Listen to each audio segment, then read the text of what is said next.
Muy, pero muy buenas, ¿qué tal? Bienvenido, bienvenida a nuestro espacio en mi Instagram personal y como siempre avisamos, subimos también todas estas meditaciones, estos análisis a nuestro canal en la plataforma YouTube que se llama Apocalipsis.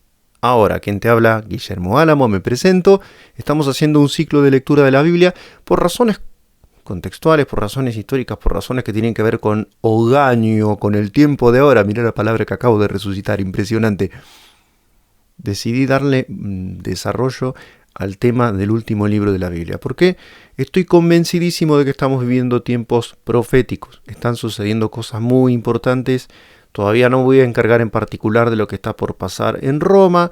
Vamos a dedicarle un espacio porque pensamos que podrían llegar a ocurrir en ese lugar eventos que incidirían de una manera absolutamente decisiva en nuestra lectura de los hechos que estamos viviendo.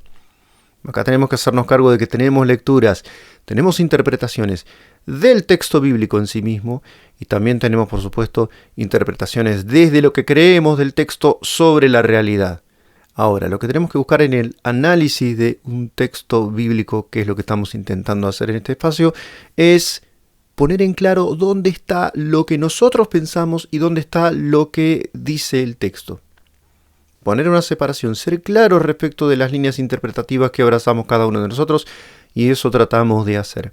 Ponerle ese toque de honestidad intelectual, que está bueno que empiecen los cristianos a practicar. Había un conocido estudioso de estas cuestiones de los signos y los significados, un argentino que falleció hace algunos años, que decía que es un gesto de honestidad muy valorable, reconocer nuestras condiciones para pensar como pensamos.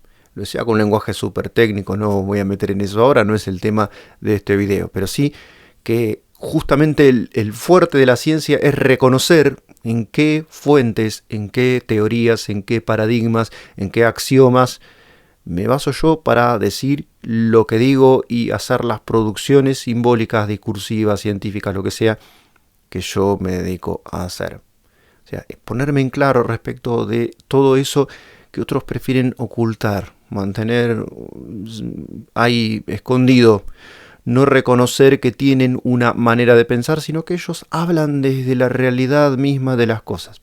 Eso es lo que se llama un discurso ideológico. Cuando uno oculta la fuente de sus pensamientos y dice hablar directamente de cualquier tipo de realidad espiritual, política, económica, la que se te ocurra.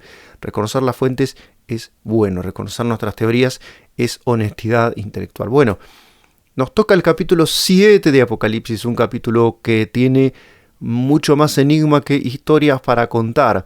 Ya lo dijimos, de acuerdo a la lectura que nosotros abrazamos, y no puedo justificar esto, lo puedo argumentar, se trata de dos muchedumbres diferentes, lo dijimos en nuestro análisis del capítulo 6, donde ya se empieza a introducir a los lectores en lo que son las señales y la expresión del enojo de Dios sobre los habitantes de esta tierra. Los sellos ya expresan, como si fuera el comienzo, los primeros acordes del enojo de Dios sobre los habitantes del mundo. Hemos visto que, bueno, algunos de los sellos no, como cuando se descubren junto al altar de Dios a las almas de esos que fueron martirizados, así dice la versión NBI que seguimos nosotros, por causa de la palabra de Dios. Bueno, en ese caso hay un sello que no está directamente desatando sobre la tierra ningún tipo de mal, pero que sí descorre el velo, la cortina que nos puede llegar a impedir. ¿Por qué el enojo de Dios va a ir creciendo? Porque se va a estar matando gente simplemente por profesar la fe de Jesús en los días del Apocalipsis. En esos 7 años, ya lo aclaramos que nosotros adherimos a la teoría, a la lectura, a la doctrina teológica futurista. Esos 7 años donde la iglesia ya no va a estar presente, sino que va a haber un nuevo conjunto de creyentes, una nueva iglesia cuyo origen, por lo menos, cuyo núcleo duro, van a ser israelitas que van a reconocer que efectivamente Jesucristo fue el Mesías que Dios les había prometido en las páginas del Antiguo Pacto. Bueno, ahora sí entramos al texto del capítulo 7, hechas todas estas prevenciones y aclaraciones. Dice, después de esto, vi 4 ángeles en los 4 ángulos de la tierra. Estos son un lenguaje muy típico de los textos proféticos. Esto aparece también en el profeta Zacarías y es una manera muy corriente de referirse en la antigüedad a toda la redondez del planeta. Se hablaba como si fuera una figura cuadrada, ¿no? Hay ángulos en la Tierra. Los 4 puntos cardinales, diríamos hoy en día. Allí estaban de pie, dice, deteniendo estos 4 ángeles de Dios, deteniendo los 4 vientos para que estos no soplaran sobre la tierra, el mar y los árboles. Esta imagen de los vientos soplando vuelve a remitirnos a los profetas del Antiguo Testamento, vuelve a recordarnos que Zacarías, por ejemplo, hablaba de unos espíritus que se parecen mucho a las descripciones de los caballos que veíamos en el capítulo 6 de Apocalipsis. Entonces, son un símbolo acá, los vientos son una manera de mencionar el juicio de Dios sobre el mundo, en general para el mundo antiguo, un mundo fundamentalmente agroganadero, pero mucho más agrario que ganadero. El viento era sinónimo de la posible destrucción de los esfuerzos humanos y el peligro para la vida de las personas. Así que es una manera muy sencilla de decir el juicio de Dios. Estos vientos quedan detenidos y no pueden soplar sobre la tierra. Es una imagen además que nos retrae al momento anterior al desarrollo de los sellos. Entonces nos está trasladando como un flashback, ¿no? Vamos más para atrás, retrocedamos. Acá hay unos ángeles que van a impedir que estos vientos que representan a las expresiones del enojo de Dios no caigan sobre la tierra hasta tanto suceda algo que se nos va a detallar acá. Y se estaban ahí deteniendo los 4 vientos para que estos no soplaran sobre la tierra, el mar y los árboles. Y vi también otro ángel que venía desde el oriente con el sello del Dios viviente. Esto es una marca de autoridad de parte de Dios, de autenticidad, y expresa la autoridad que Dios tiene sobre cada uno de estos que vamos a ver acá como los primeros protagonistas, como la primera muchedumbre, entendemos nosotros, del capítulo 7 de Apocalipsis. Dice que van a tener el sello del Dios vivo, del Dios viviente, de alguna manera ese sello que se les va a colocar en la frente, porque así se dice, va a tener el nombre de Dios y el nombre de Jesucristo. No sabemos si es algo visible, invisible, de orden espiritual, pero sí que en la Biblia se habla muchas veces de los cristianos y de los que son salvos, y aún de Jesús, como que fuimos sellados de alguna manera por la voluntad de Dios, y el sello suele tener que ver con una función específica y con un grado de consagración para Dios. Así que cada uno de nosotros tenemos el sello del Dios viviente, los cristianos actuales. Pero acá ya lo hemos dicho, las manifestaciones de la gracia de Dios, del perdón y de la misericordia y de integrarse y ser parte del pueblo de Dios, van a tener algunas manifestaciones diferentes de las que nosotros conocemos y estamos habituados a vivir en nuestro modo particular de ser iglesia antes de desatarse la ira de Dios. Esto va a ser para el tiempo de la tribulación, o sea, ya en los 7 años de la cuenta regresiva antes del regreso del Señor Jesucristo, ¿no? Los 7 años del Apocalipsis, desde el capítulo 4 hasta el 19, es una cuenta regresiva donde los juicios, la persecución, la maldad humana y todo va a ir en un creciendo extraordinario hasta que Jesús, como decimos, finalmente regrese a esta tierra. Dice que un ángel estaba con el sello del Dios vivo viniendo desde el oriente y gritó con voz potente a los 4 ángeles a quienes se les había permitido hacer daño a la tierra y al mar. No hagan daño ni a la tierra, ni al mar, ni a los árboles, hasta que hayamos puesto un sello en la frente de los siervos de nuestro Dios.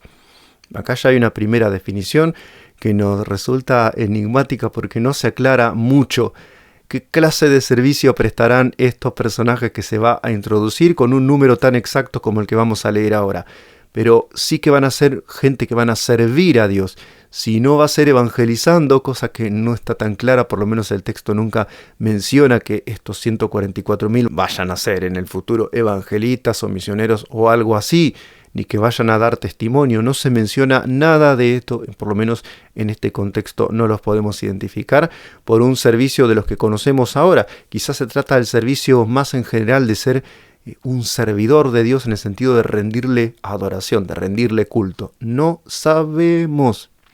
Son puras especulaciones que nos podemos permitir desde nuestro lugar de lectores de la Biblia.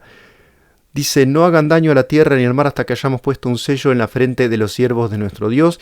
Y oí el número de los que fueron sellados, 144.000 de todas las tribus de Israel. Después vino un raconto de cada una de las tribus que son selladas. Acá hay varias cosas para decir, ¿no? Por ejemplo, hoy día hay un gran enigma entre los israelitas actuales en cuanto a cuál tribu pertenecen cada uno de los hebreos actuales. No se sabe muy bien esto. Quizá los estudios genéticos progresen y en el futuro sí se sepa o no. O sea, un misterio reservado desde la fe y la providencia y los manejos de Dios, que lo sabe todo, pero francamente esto no viene al caso. Lo que sí hay una promesa de Dios de que van a ser sellados, no salvos. Sellados para no sufrir las plagas. Pero esto tiene algunas consecuencias que ya nos vamos a encargar de extraer nosotros. Dice que de la tribu de Judá fueron sellados 12.000, mencionada como primogénita, ¿no? En primer lugar, la tribu de Judá. 12.000, la tribu a la que perteneció Jesús. Y el rey David, ¿no? De la dinastía davídica viene el Señor Jesucristo, por lo menos civilmente en cuanto a José. Y algunos dicen, y también a María. Dice de la tribu de Rubén 12.000, de la tribu de Gad 12.000, de la tribu de Aser 12.000, de la tribu de Neftalí 12.000, de la tribu de Manasés 12.000, de la tribu de Simeón 12.000, de la tribu de Leví 12.000, ahí está el sacerdocio levítico, sigue ahí presente en la lista, de la tribu de Isaacar 12.000, de la tribu de Zabulón 12.000, de la tribu de José 12.000, de la tribu de Benjamín 12.000. Peculiaridades, hay una tribu que falta. Conspicuamente ausente de la lista de tribus está la tribu de Dan. Hay que decir dos cosas sobre la tribu de Dan. Primera, en el libro de Génesis capítulo 49, en el testamento de José, en la bendición de José a sus hijos, la tribu de Dan es asociada a un personaje oscuro, a un juez de sus hermanos, que además pica y acecha como una víbora para hacer caer al jinete y al caballo. Bueno, estoy parafraseando, pero eso es lo que dice el texto de Génesis. Algunos leen en eso una referencia a que el príncipe más maligno que se va a levantar contra los israelitas, el anticristo le llamamos los cristianos, va a emerger de la tribu de Dan.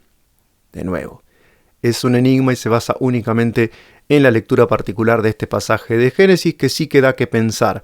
Además, la tribu de Dan está asociada con la introducción de la peste de la idolatría dentro del pueblo de Dios. Por eso no aparece la tribu de Dan, por lo menos en el recuento de tribus del tiempo de Apocalipsis, del tiempo del fin, del tiempo de la gran tribulación. Hay que decir que sí aparece de nuevo y en primer lugar cuando se habla en el profeta Ezequiel de la restauración de Israel en lo que llamamos los cristianos, también basándonos en Apocalipsis, el periodo milenial, del que ya nos encargaremos Dios mediante. Pero sí aparecen, esto es interesante, no está Efraín, otra tribu asociada a la introducción de la idolatría en Israel, pero sí aparecen Manasés y José. Antes no solía aparecer en los recuentos tradicionales. Hay varios recuentos diferentes de tribus en la Biblia, no aparece solamente, estamos diciendo el más tradicional de todos. Bueno, falta Dan para el más tradicional de todos. Y sobra José, entre comillas, que aparece desdoblado respecto de Manasés, porque aparecen Manasés y Efraín y no suele aparecer José. Acá aparecen Manasés, no aparece Efraín, pero sí aparece José. Con eso tenemos las 12 tribus.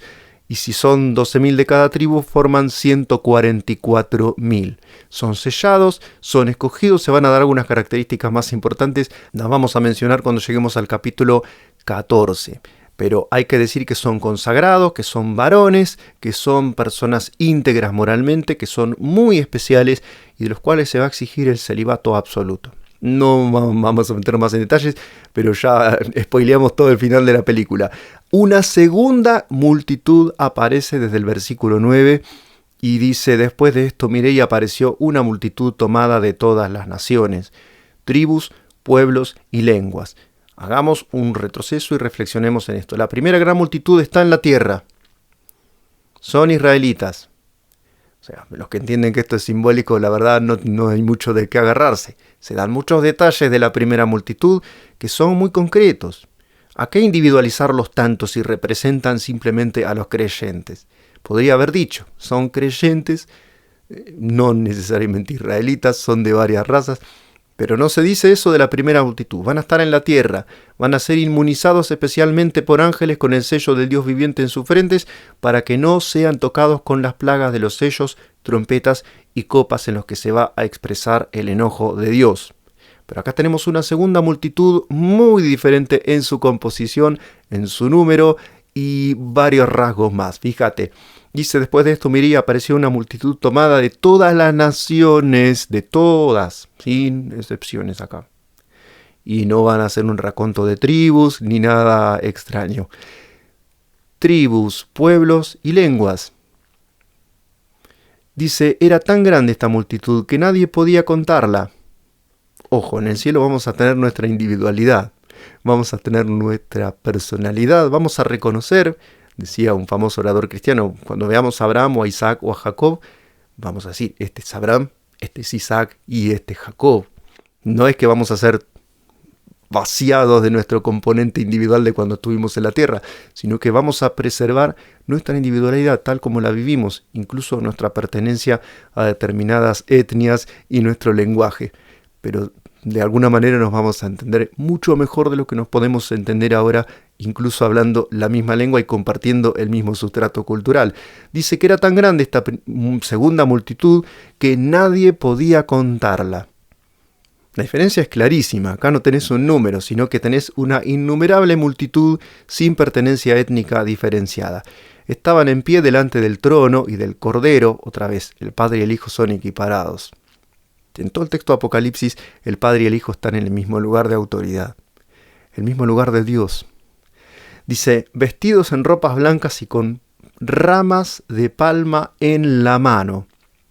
Ropas blancas significan triunfo, ropas blancas también acá pueden significar tranquilamente santidad, y otros dicen que sacerdocio. No sé si tanto como sacerdocio, pero sí que están en un lugar de éxito y en un lugar de santificación y de limpieza, porque se va a hablar de eso, o sea, lo puedo ver en el texto.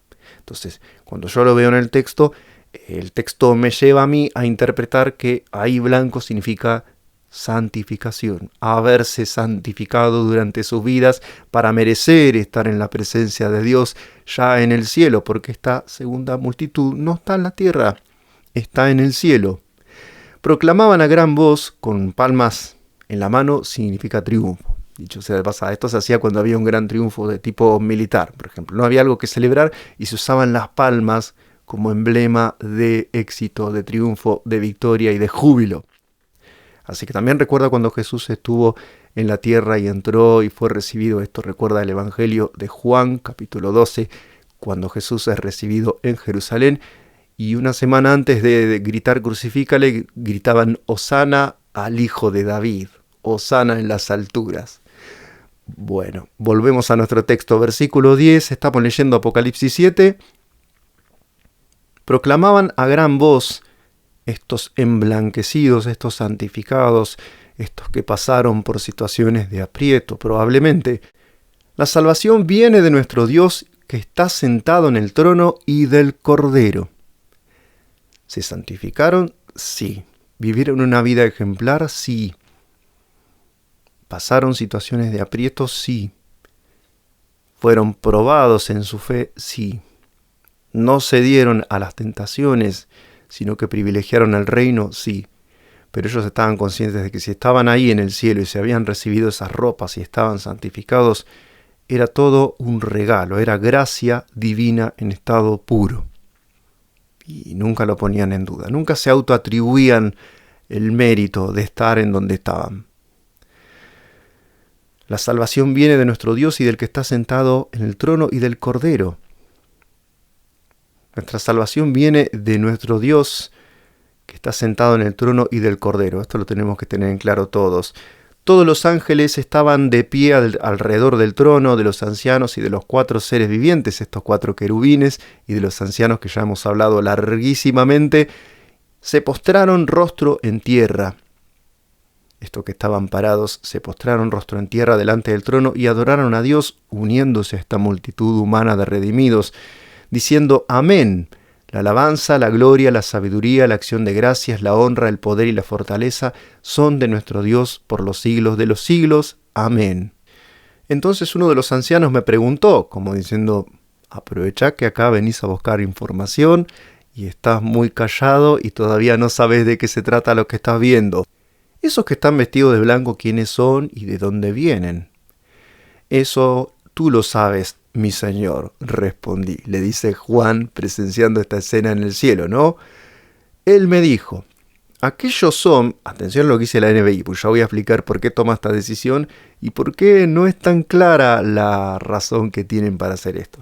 Dice, aquellos son, o sea, la segunda multitud, los que están saliendo de la gran tribulación, han lavado y blanqueado sus túnicas en la sangre del Cordero. Bueno, vamos primero a lo de están saliendo. Esto está en presente. Estos son los que vienen, o los que salen, o los que huyen, o los que escapan de la gran tribulación. Esto es Jutoi eisin hoi erjomenoi. Hoi erjomenoi. Los que están viniendo, los que están saliendo, o los que salen, los que vienen. Ahora, yo creo que la NBI se inclina por decir los que están saliendo para traducir ese aspecto de acción continuada que suele comunicar el griego cuando habla en presente. Es aspecto infectivo. Esto es un tema medio técnico del idioma griego, pero yo quiero ver por qué la NBI toma esta decisión. Ellos entienden que se trata de gente que sale de la gran tribulación durante su desarrollo. En consecuencia, la lectura a la que se inclina el que hizo la versión NBI es la siguiente. La primera multitud está primero en el tiempo y son judíos y se quedan en la tierra, pero tienen una obra misionera que da como resultado la gente de toda etnia, raza, pueblo y nación, que son la segunda multitud. Por eso se dice de la primera multitud que son las primicias. Entonces va a decir más adelante, otra vez spoiler alert.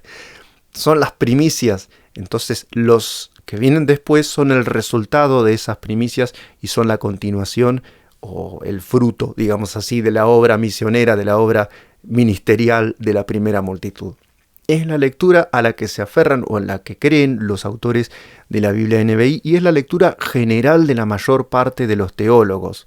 Después te voy a decir cuál es la mía, pero no es para nada difundida, no es para nada mayoritaria, es sumamente rara la lectura que tengo yo, pero te lo voy a explicar y te lo voy a tratar de fundamentar. Entonces, por eso dice, estos son los que están saliendo, traduce el aspecto infectivo, la acción continuada. En realidad algunos dicen, estos son los que han salido de la gran tribulación, los que algunos traducen como un pretérito perfecto, por ejemplo la versión Reina Valera 60 lo traduce así. Y de hecho el erjómenoi puede ser los que huyen, los que salen, los que vienen, los que escapan, porque es un verbo que tampoco es muy preciso en cuanto a su significado. Dice, estos han lavado y blanqueado sus túnicas en la sangre del Cordero, explica uno de los ancianos a Juan, que acá actúa como un amanuense, ¿no? Escribe lo que le cuentan. Está escribiendo un testimonio que le dan y una explicación que él simplemente recibe. Es un copista acá, simplemente se limita a recibir un testimonio ajeno de gente mejor informada que él. Pero dice, están con ropas blancas, pero ellos emblanquecieron, ellos hicieron un trabajo de santificación personal. Es lindo marcar esto en un tiempo de liberalismo y de, sí, Dios es bueno, Dios sabe que yo tengo algunas debilidades y Él me va a perdonar y yo sé que Él me acepta como soy. Y bueno, acá se habla de un trabajo de emblanquecimiento, de santificación, en toda reverencia, sabiendo lo que costó nuestra salvación. La sangre del Hijo eterno de Dios hecho hombre costó nuestra salvación. Así que eso debe ser objeto de una actitud de enorme devoción, de mucha reverencia y de santificación en el orden de las conductas. No podemos ser como la demás gente, pensando que Dios tiene, entre comillas, el deber de perdonarme y de barrer abajo de la alfombra todas esas pequeñas cosas que yo no quiero combatir en mi interior. Acá se habla de un emblanquecimiento. La sangre del Cordero está, la gracia de Dios está, pero hay que hacer un trabajo hacia adentro también. Y eso es parte nuestra. Por eso están delante del trono de Dios, versículo 15, retomamos, y de día y de noche le sirven en su templo. Acá tenemos un servicio de orden religioso espiritual. Es un servicio de adoración. Como cuando dice, adorarás al Señor tu Dios y a Él solo servirás. Esto lo recuerda Jesús en una de las tentaciones, ¿no? A esos que dicen ser cristianos y rinden servicio religioso a algo que no sea Dios, tienen que saber que están yendo contra el primer mandamiento, que además es citado por Jesús en las tentaciones que aparecen en el capítulo 4 de Mateo. Entonces no es cualquier cosa infringir ese mandamiento y servir a alguien que no sea Dios. Es un pecado de una gravedad extraordinaria. Bueno, ellos día y noche sirven a Dios en su templo. El que está sentado en el trono les dará refugio con su presencia. Dice acá en una traducción, me parece extremadamente interpretativa de nuevo, pero trata de hacerse entender NBI. Tiene esa vocación de, a veces parafrasea un poco, ¿no? Pero lo que dice es, extenderá su tabernáculo sobre ellos. La palabra skenosei, eso es extender las tiendas, habitar como en una carpa. Bueno, la palabra en griego recuerda exactamente lo que es esto. Pero acá dice les dará refugio con su presencia, es una lectura interpretativa y no está mal, pero le quita ese toquecito que también nos remite al antiguo pacto, como cuando los israelitas a lo largo de su peregrinar en el desierto rendían culto a Dios en el tabernáculo del testimonio antes de que Salomón levantara ese templo hecho de piedra. Dice, bueno, es un recuerdo que para un israelita tiene un romanticismo y una connotación muy diferente. Dice, ya no sufrirán hambre ni sed, esta segunda multitud, están en el cielo, ya se fueron a la presencia de Dios. No se dice cómo. Eso va, entre comillas, a autorizarme a hacer la lectura que ya te voy a presentar. No los abatirá el sol ni ningún calor abrasador, porque el Cordero que está en el trono los gobernará y los guiará a las fuentes de agua viva. Esto es una cita del Evangelio también de Juan. Y Dios enjugará toda lágrima de sus ojos. Es una pregunta muy común de los cristianos si nos vamos a acordar de las desgracias de la tierra o de nuestras frustraciones o de no haber podido servir más o mejor a Dios durante nuestro paso por este mundo. Probablemente no nos olvidemos de nada de lo que hemos pasado acá. De los familiares que no logramos que se entregaran al Señor y que van a ser condenados, tampoco probablemente nos olvidemos. Lo que sí sabemos es que tampoco vamos a ser menos sensibles, no va a haber una amnesia probablemente, pues no se dice nada de eso en el texto bíblico, que Dios nos vaya a infundir un tipo de olvido parcial de algunas cosas malas que tengamos que recordar, no. Lo que sí es seguro es que Dios de alguna manera nos va a hacer entender por qué las cosas sucedieron como sucedieron y que Él es justo, es perfecto, es bueno y todas sus decisiones son correctas. O sea que va a haber un equilibrio total, una identificación total con el sentir y el proceder de Dios en cuanto a todas las cosas. Así que de alguna manera que no sabemos, ese pañuelo que Dios nos va a extender va a funcionar. Ahora sí, quiero hacer mi interpretación rara, presentarte mi interpretación no habitual de la segunda multitud. Yo creo que son los raptados, porque nunca se dice que hayan sido víctima de martirio, que hayan sido muertos. No hay ninguna referencia de este tipo en el pasaje. Tampoco se dice que sean el resultado de la obra de la primera multitud. Yo creo que las dos multitudes son simultáneas. Los que están en el cielo ya están en la presencia de Dios, preparándose para las bodas del Cordero, que todos creemos que va a ser en el mismo momento en el que en la tierra los incrédulos y los impuros y los paganos celebren su unión, la unión del anticristo con la falsa religión llamada la Gran Ramera. Así que no es nada casual que se hable de las bodas del Cordero en el cielo entre la iglesia pura, inmaculada y con sus ropas blancas, vestida por Dios, humilde, sujeta a Jesucristo, y en la tierra tenemos una institución soberbia, llena de lujo, llena de fornicación, llena de inmundicia, llena de espiritismo, uniéndose al anticristo. Esas cosas se van a dar en simultáneo. Y acá tenemos también dos muchedumbres que son, entiendo yo, es mi lectura particular, simultáneas. Los que están en la tierra y son hebreos y van a estar ahí dispuestos a entregarle todo a Dios, consagrados, no siendo alcanzados, siendo los únicos inmunizados contra las plagas. Esto es extraordinario. porque es de los únicos que se dice que no van a sufrir las consecuencias de los sellos, ni de las trompetas, ni de las copas de la ira de Dios. Pero esta segunda multitud ya está en el cielo. No se nos dice cómo llegaron ahí, solo se dice que no van a estar en la gran tribulación. Y cuando se habla de estos han venido, o salen, o vienen, o escapan de la gran tribulación, se dice otra vez con esa preposición interesante del griego que es ek. Ek quiere decir hacia afuera. Como cuando decimos ex cónsul, ex presidente, ex ministro, ex esposa o ex lo que sea, ex alumno. Bueno, ese ek implica un salir, un ser extraído de una situación y no un atravesar esa gran tribulación. Por eso me parece un poquitito raro y son decisiones interpretativas. Cuando la NBI dice que estos son los que, voy a buscarlo exactamente como lo dice, están saliendo de la gran tribulación. Es muy jugada la interpretación y evidencia que no queda tan claro en el propio texto lo que ellos quieren ver en él. Yo muestro las cartas, yo te digo lo que entiendo, no es muy común esta lectura, insisto que es sumamente extraña, no la he visto en muchos lugares, es sumamente minoritaria, pero te explico las razones que tengo para entenderlo así. Esa segunda multitud seremos todos nosotros en la presencia de Jesucristo y vamos a pasar tribulaciones, sí, pero la gran tribulación es la que van a pasar solamente estos hebreos que se van a convertir a Jesucristo durante los días finales. Esa es la lectura que hago, después vamos a ver más desarrollos en especial de la primera multitud cuando lleguemos, Dios mediante, al capítulo 14.